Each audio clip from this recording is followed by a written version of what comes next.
ಇಲ್ಲಿ 2 power of x plus 3 plus 2 power of x plus 6 equal to 9 ಅಂತ ಕೊಟ್ಟವ್ರೆ. ಇವಾಗ ಇದನ್ನು ಸಿಂಪ್ಲಿಫೈ ಮಾಡಬೇಕು. ಯಾವ ಥರ ಮಾಡ್ಬೋದು? ಇದನ್ನು 2 ಪವರ್ ಆಫ್ ಎಕ್ಸ್ ಪ್ಲಸ್ 3 ಅಂತಲೇ ಬರೀಬೇಕು. ಇದನ್ನು 2 ಪವರ್ ಆಫ್ ಎಕ್ಸ್ ಪ್ಲಸ್ 3 ಅಂತ 6ನ್ನು ಸ್ಪ್ಲಿಟ್ ಮಾಡಿಬಿಟ್ಟು ಬರೀಬೇಕು. ಅದರಲ್ಲಿ ಇಷ್ಟಕ್ಕೆ ಬ್ರ್ಯಾಕೆಟ್ ಹಾಕ್ಬಿಡ್ಬೇಕು. ಎಕ್ಸ್ ಪ್ಲಸ್ 3 ಅನ್ನೋದು ಈಕ್ವಲ್ ಟು 9 ಅದು. ಇವಾಗ ಎಷ್ಟಾಯಿತು? 2 power of x plus 3 plus ಇದನ್ನು ಸ್ಪ್ಲಿಟ್ ಮಾಡಿಬಿಟ್ಟು ಬರೀಬೇಕು. ಎಕ್ಸ್ ಪ್ಲಸ್ 3 ಅನ್ನೋದನ್ನು 2 ಬೇಸಲ್ಲೇ ಬರಿಬೋದು. 2 power of x plus 3 times of 2 power of 3.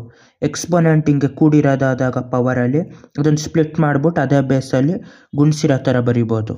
Equal to 9. ಇವಾಗ ಇಲ್ಲೂ 2 ಪವರ್ ಆಫ್ ಎಕ್ಸ್ ಪ್ಲಸ್ 3 ಆಯಿತಾ, ಇಲ್ಲೂ 2 ಪವರ್ ಆಫ್ ಎಕ್ಸ್ ಪ್ಲಸ್ 3 ಆಯಿತಾ. ಅದನ್ನು ಕಾಮನ್ ತೆಗೆದ್ರೆ 2 ಪವರ್ ಆಫ್ ಎಕ್ಸ್ ಪ್ಲಸ್ 3 ಇಲ್ಲಿ ಏನೂ ಇಲ್ಲ ಅಂದರೆ 1 ಉಳೀತು. ಟೈಮ್ಸ್ ಆಫ್ 1 ಅಂತ ಗುಣಿಸ್ಬೋದು ಅದು.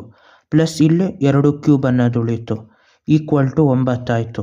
2 ಕ್ಯೂಬ್ ಅಂದ್ರೇನು? 2 ಟೈಮ್ಸ್ ಆಫ್ 2 ಟೈಮ್ಸ್ ಆಫ್ 2. ಇದು 2 2 4, 4 2 8. ಇದು ನಿಜವಾಗಿ 2 ಕ್ಯೂಬ್ ಅಂದರೆ ಇಲ್ಲಿ 2 ಕ್ಯೂಬ್ ಅಂದರೆ ಇದು ಎಷ್ಟಾಯ್ತದೆ ಇವಾಗ? 2 power of x plus 3 whole power of 1 plus 8. 1 plus 8 equal to 9. 1 plus 8 ಅಂದರೆ ಅದು 9. 2 power of x plus 3 times of ಇದು 1 ಪ್ಲಸ್ 8ಗೆ 9 ಆಯಿತು. ಈಕ್ವಲ್ ಟು ಇದು 9 ಆಯಿತು. ಯಾವುದು ಇದು? ಇಲ್ಲೂ 9 ಇರೋದು. 2 ಕಡೆನೂ 9 ಇರೋದ್ರಿಂದ 2 ಕಡೆನೂ 9ರಿಂದ ಡಿವೈಡ್ ಮಾಡಿದ್ರೆ 9 1 1.